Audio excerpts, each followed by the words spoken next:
Welcome back to another episode of The Colors of Prague. This is number 11. Been at this for a while. Anyway, this is a different kind of show. I have a bit of a different format, so I hope you like it. First out of the batch here, Les Ormes, live in Pennsylvania in the United States. So, Les Ormes was founded in Venice, Italy in '66.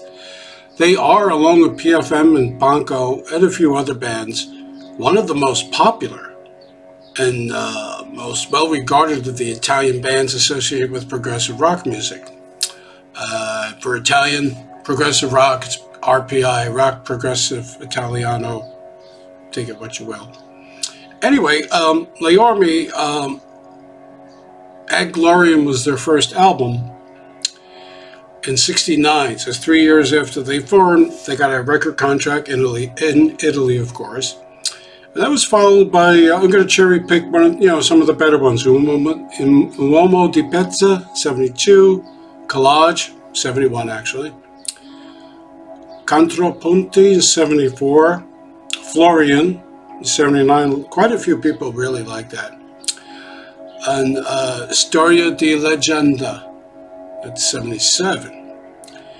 Now they do have quite a vast catalog of recorded music. Unlike other Italian bands who are much loved and beloved by the prog rock community, Les Ormes did not change their sound too much, although members did come and go, and they did disband for about 6 or 7 years during the '80s, I believe. But Aldo Tagliapietra, the vocalist, guitar player, he plays bass, plays guitar as well. Michi Di Rossi, drummer. Michele Bone, keyboardist. Andrea Bassato, keyboardist and violinist. That's pretty much the core members of the band. And that version of Les Ormes has turned out a terrific amount of work. Filona e Signora, or Filona and Signora, from 1973 is their big concept album. They did a few, but that's the big one. It was actually re-recorded in English and released here in the United States, to no great acclaim, unfortunately. But a lot of people seem to like it. I do personally. I think it's a bit short. So, what kind of music is this? It's symphonic prog. They managed to imbue the elements of classical music, much like the most beloved symphonic prog bands. Yes, is an example.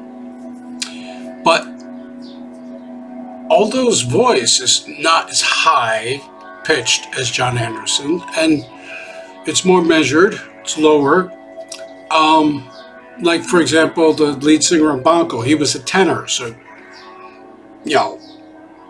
big, out there voice. But it just, Les Ormes has a great many fans, of which I'm one. So, the band came and go, band members came and went, and they were invited to Nearfest, one of the great big prog community get-togethers, mini convention, let's say, in the United States in 2005.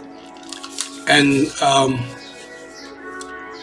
there they turned out quite a memorable show. Quite a phenomenal show, actually. They pretty much played, actually, Aldo and Michi Di Rossi were the only two original core members of the band by that point. But the other members of the band who appeared at Nearfest had been playing with Les Ormes for a while. So, the set list is pretty impressive, if you guys can see this. This is very obscure, by the way. I have quite a wealth of recordings by the band, and I liked them so much, I went out of the way to locate this, and I did finally, and I'm glad I did. Actually, it comes with a DVD of the performance, which is superb. Anyway, so the first set they did was highlights from Un Uomo di Pezza and collage, you know, some of their earliest work. The second set was the entire Filona in Signora, which again, a great many people love, and they got to hear it live and in person. The CD quality, the audio quality is just absolutely terrific. A great many Italian bands have done numerous live recordings over the years, appeared in numerous prog rock festivals, quite a few of them in Italy over the years, and we got to hear quite a few of these recordings. And the thing was, some of them sound thin. It's either to the live recording equipment at the time, or the mixing, or the pressing of the compact disc or the vinyl, depending on what you got or when you received it. You know, compact discs came much later in the 1980s. But this just sounds terrific. Actually, the DVD looks and sounds terrific as well. Of course, there's a lot of medium shots and some establishing shots. There's a hidden thing here, like chatting with the band. So this is a great release. It's a great band, and for lovers of symphonic prog, I definitely recommend Le Orme, especially the earliest stuff, and I really recommend this Live in Pennsylvania. It was released in 2 years later. So 2005 they were at Nearfest, so 3 years later, sorry.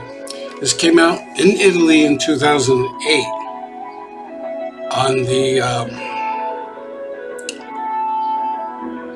Sonny Boy Management Enrico Vesco label, leorme.com. So they actually put this out themselves. So I'm assuming they were responsible for recording this audio-wise and visual-wise.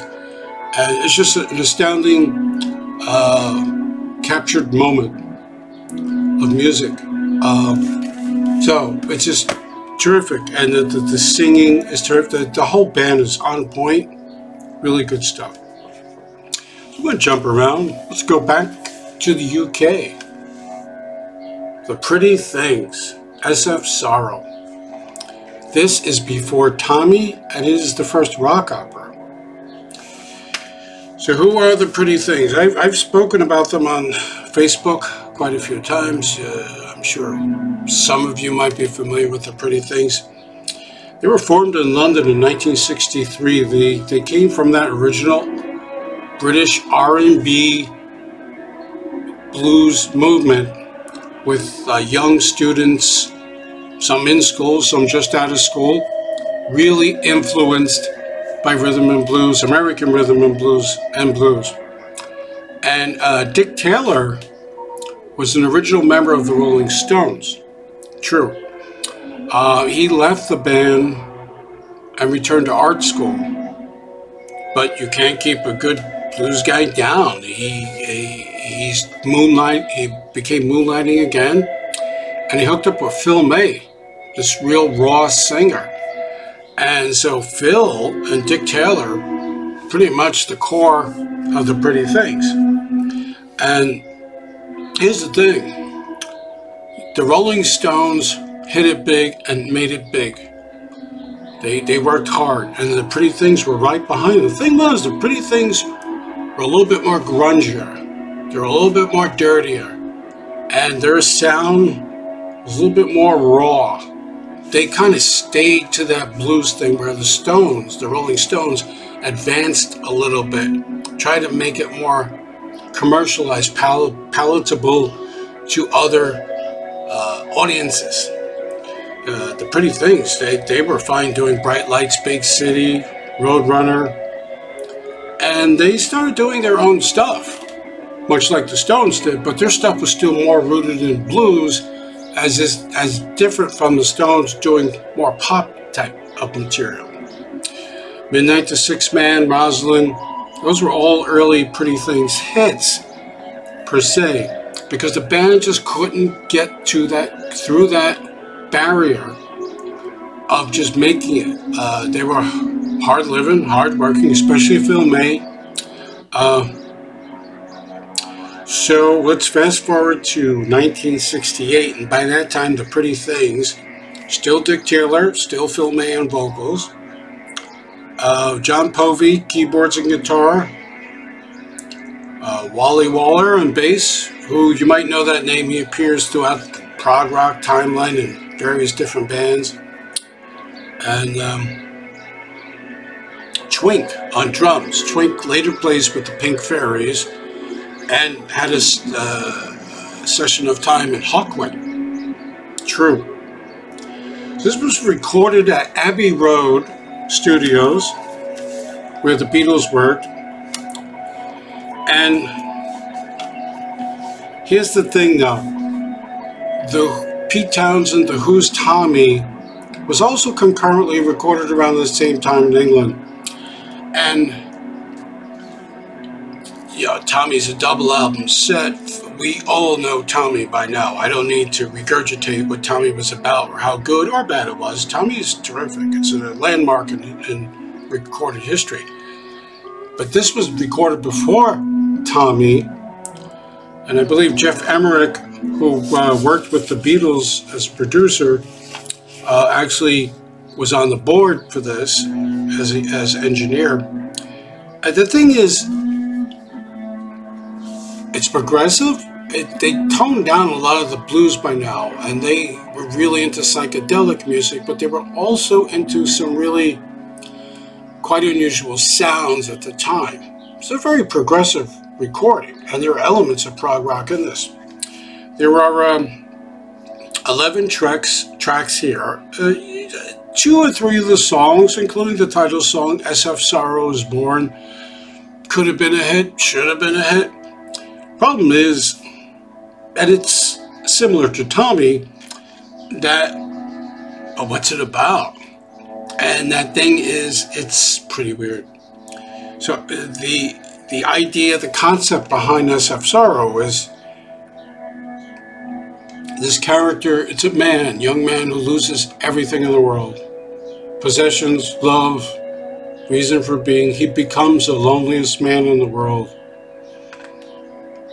And unlike Tommy, which had some kind of retribution at the end, see me, feel me, listening to you, listening to the music, he sought redemption finally, and he got it. No, the last track is The Loneliest Person. So also, I believe the label at the time they were on was EMI. Yes, 1968, they were on EMI. And EMI decided to shelve the album. And so Tommy gets released to mixed, and then mixed reviews, and then to great acclaim as time went on. Various versions of Tommy. Then this gets released. And it was thought by many at the during the period to be a copy of Tommy, but it was actually written and recorded before Tommy. So it's a shame, but this is a bluesy psychedelia with progressive moments. It's really an out there thing. Problem with the Pretty Things, just didn't do it for them. And the band would have lots of issues over the years. Band members coming and going, coming and going. Phil May left for a few years, the singer. He was replaced by someone else. And then Dick Taylor, original guitar player, left for several years. He returned, Phil returned. It was quite a thing going on. The band played a final performance. All the members got together, including David Gilmour, a big fan of the band, who also appeared on the Pretty Things re-recording of SF Sorrow in 2010. They went back to Abbey Road. David Gilmour showed up as an additional guitar player, and they did the whole thing again, live in front of cameras, And it's also quite good recording, and also there's a DVD or Blu-ray of that. But the original was terrific. Anyway, so they did this final performance December 2018. They called the show The Final Bow. And everybody who was a pretty thing that was alive appeared. Phil May looked shockingly ill, and he's had health issues over the years.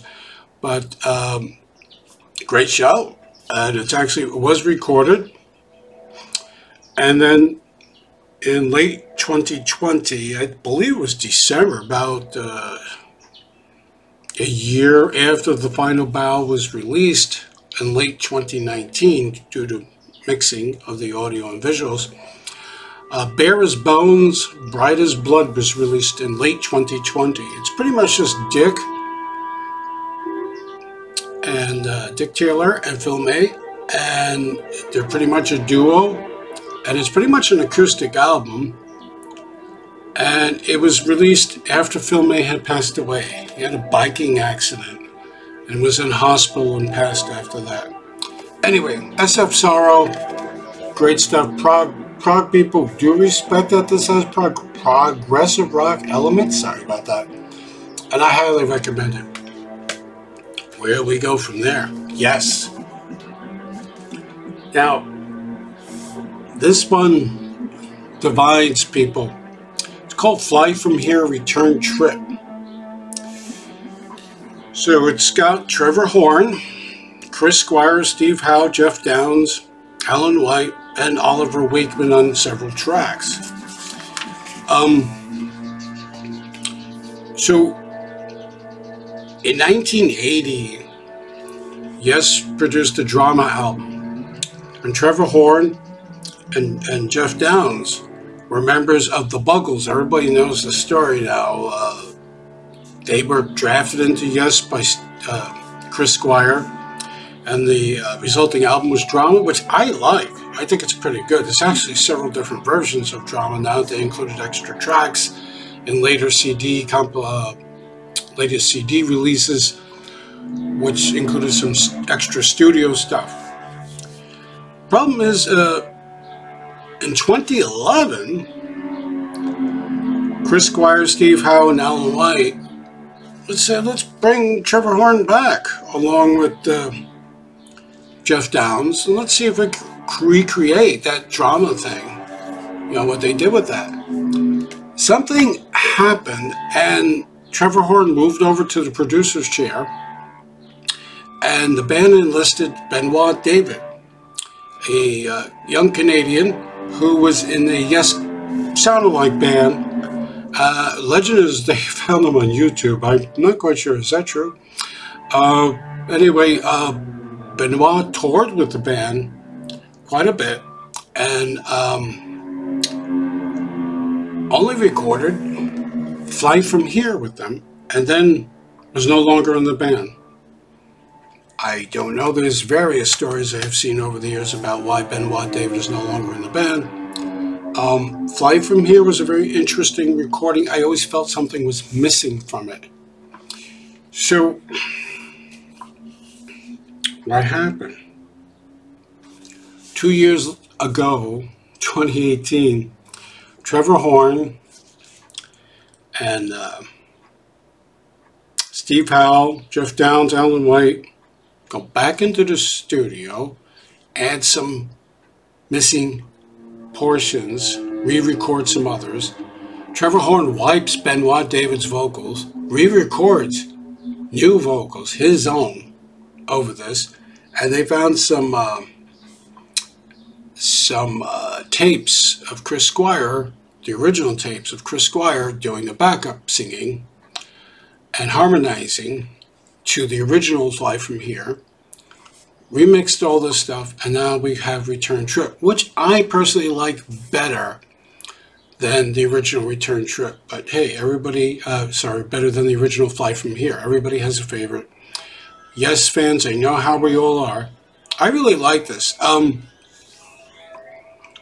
This was released on a very small label and mail order, I believe, only from the Yes affiliates, and it's a shame. I think this would have been a hit.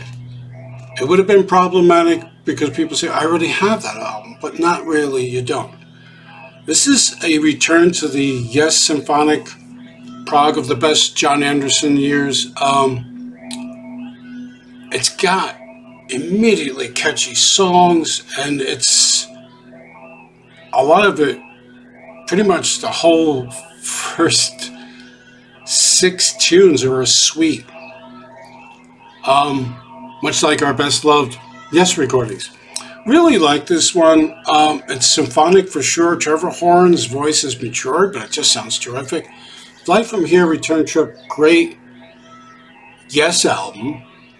Yes, I will call it a Yes album. And definitely one worth seeking out. I know a lot of people like the Benoit David. I thought it was okay. This is much better. So finally, I'm going to go to Camel. Yes, the Canterbury Scene and Camel. They were formed in 1971, and they had their debut album in 1973. Andrew Latimer, Peter Bardens, Andy Ward, Doug Ferguson were the original members of the band. Of course, later on, over the years, band members will come and go. You see that in any kind of music, actually, with a band that's been around for a long time. So released in 1975, The Snow Goose is quite interesting to me because they were inspired by a book by Paul Gallico. It was originally titled Snow Goose, The Story of Dunkirk, written in 1941. So it's about a maimed artist living a solitary life in a lighthouse. Sounds pretty cool already, right? And he meets a young woman who just befriended and is trying to save a snow goose who's also wounded. They started a great friendship, the lighthouse keeper and the young girl, as the snow goose is getting well. But the lighthouse keeper loses his life when the invasion of Dunkirk and all these ships are sent out to sea to rescue the men, the soldiers, and put them on anything they can that could not take water, but anything they can that could float on water and get these soldiers off these ships that are being sinking, etc. You can all check out Chris Nolan's film Dunkirk if you're too young to know, or if you're a history buff, you know Dunkirk, World War II history buff. Anyway, the lighthouse keeper's small boat disappears, and the great retrieval of soldiers, presumed sunk. And the girl goes back to the lighthouse, and she finds a photo that the lighthouse keeper had taken of her when he first met her in the Snow Goose. That's your background story. So this is an instrumental album, by the way, except for one vocal track. And Camel is very much beloved by the progressive rock community and the subdivision of the Canterbury sound. I'm still trying to figure out what that sound is because I'm hearing a whole bunch of bands from Canterbury and they don't seem to have a particularly defined sound, except they came from Canterbury. I don't know, maybe that's it. This is symphonic, of course. There's orchestra augmenting the band. Andrew Latimer's guitar playing and even his vocal, and actually his vocals with Camel, always very distinct. You always knew it was him. He has a very ethereal, a very sad in a way sound. He plays with a bit of sustain on his guitar and just marvelous stuff. The 2009 Decca re-release of this, yes, it's an import, but you could find it. and it's not too much if you look around and be careful financially. The Decca re-release of this has some bonus tracks of would-be singles. Yes, they thought this would be a hit, and apparently, critically it was, commercially not so much. So there are some singles on this, and there's an additional CD of the band playing the Snow Goose live for Radio 1 for the BBC in 1975. Definitely worth it. And probably not the best Camel for me to spend a lot of time discussing, because it's not a band album per se, but songs or long songs and giving you more idea of the sound, but it's definitely different. 3 albums into their career, they do an all-instrumental album augmented by an orchestra for the live performances at least, and I just think it's terrific. You can actually, this is one prog rock, symphonic too, symphonic prog rock recording you could put on at least disc 1 and put it on autoplay and chill. This is great. This is Camel. Is it evocative and signatory of the Canterbury scene? I don't know. Again, I have to listen to more Canterbury scene material to find out what is Canterbury. Anyway, that's it for today's show. It's short, it's brief, and tried to get into a little bit more of something, so I hope you enjoyed it. Stay well, stay